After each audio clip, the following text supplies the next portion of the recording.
Now you just can't leave.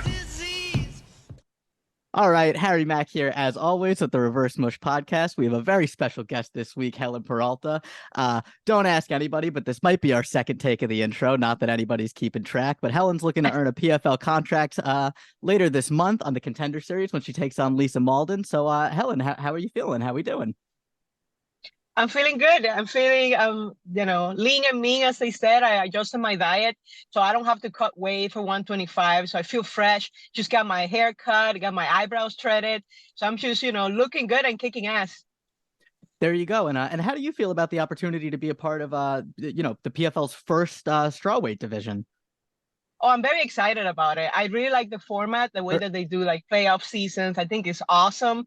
And I'm glad that I have the opportunity. Plus, everything happens for a reason. So I even get a contract in the Ultimate Fighter, not one that I wanted anyways.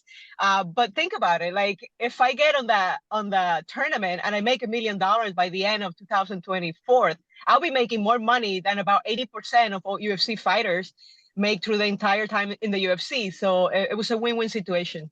Absolutely. And I mean, 80% might even be being generous. It might be higher than that. Exactly. I But am being generous. yeah.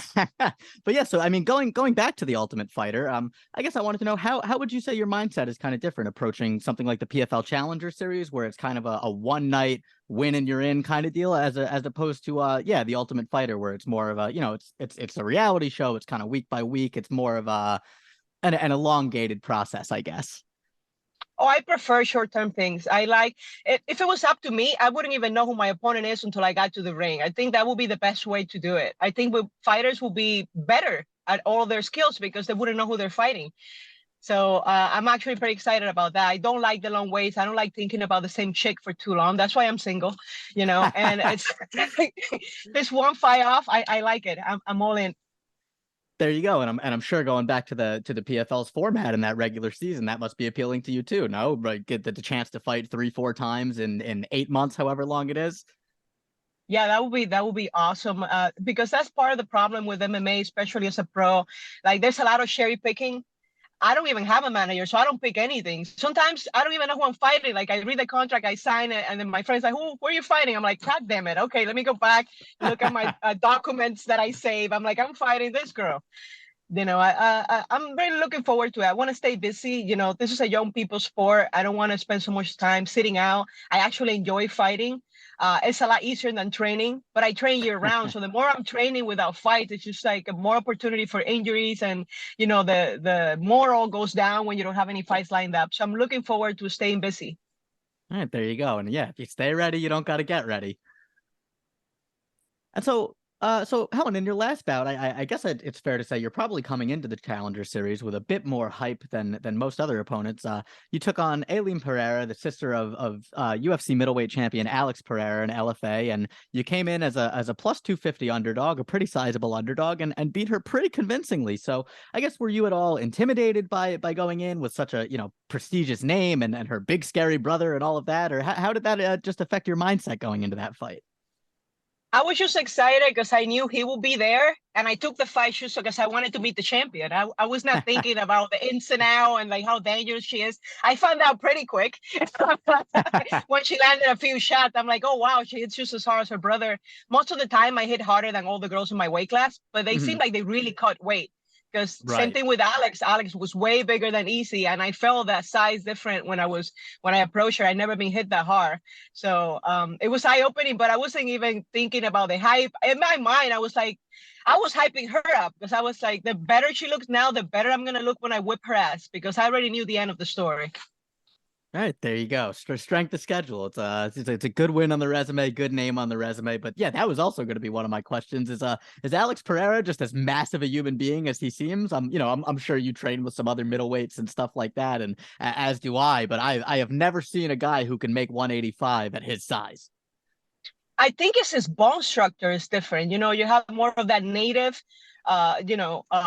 DNA. So his bone structure is thicker than most of the human beings. And I think that's why he's able to make the weight, because it's not just water weight and muscle. It's just his bone structure is just thicker.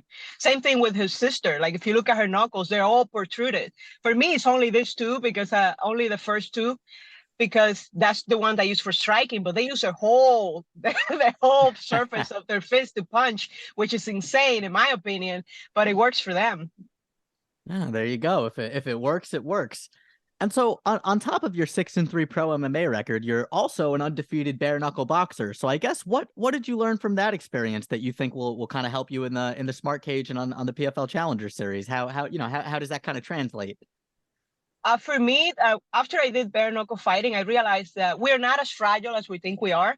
So now when I go spar, I can do 6 rounds in a row because I know how to conserve my energy. Most of the times you waste energy because you're worried about what your opponent is going to throw.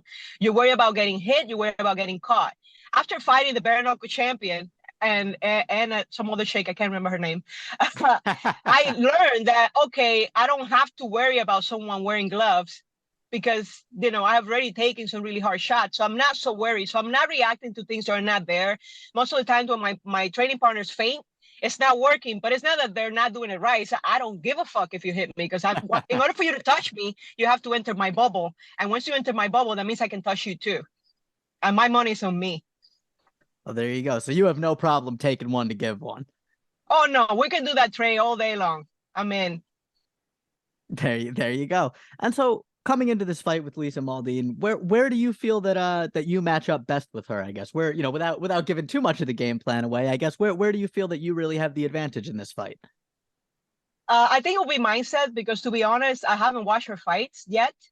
I'll probably start watching it this weekend because I had a very busy schedule, moved to a new state, got a new job. I've been doing door dashing, trying to sponsor myself. I only had one sponsor for this fight. So I'm trying to make things happen. And also, I want to get into that tournament mindset where you're not just focusing on one person. And also, I know that there's a disease that fighter catch when it gets close to a fight. It's called bichitis. And when that happens, you might get a replacement.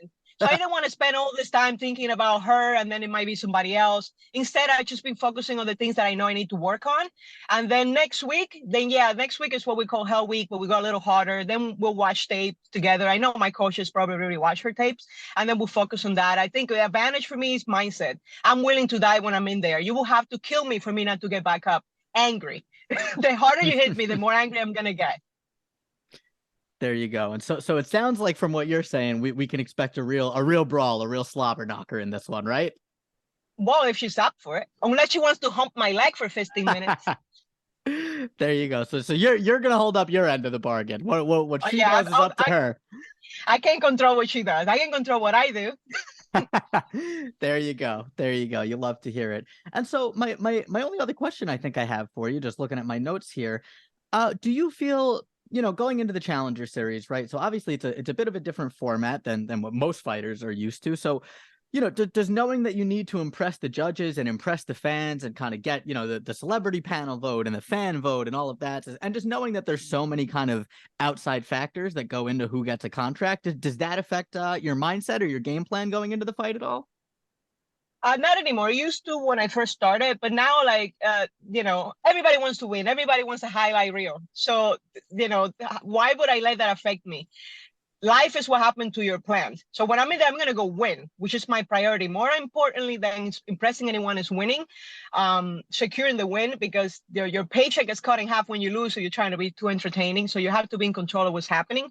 And I'm trying to impress myself. I don't really give a shit about anybody else. Life is supposed to be for you. I know we live in this like and share society now. Everybody's just sort of about what they put out there. For me, it's an spiritual experience. So I'm going in there to prove to myself that I am where I belong.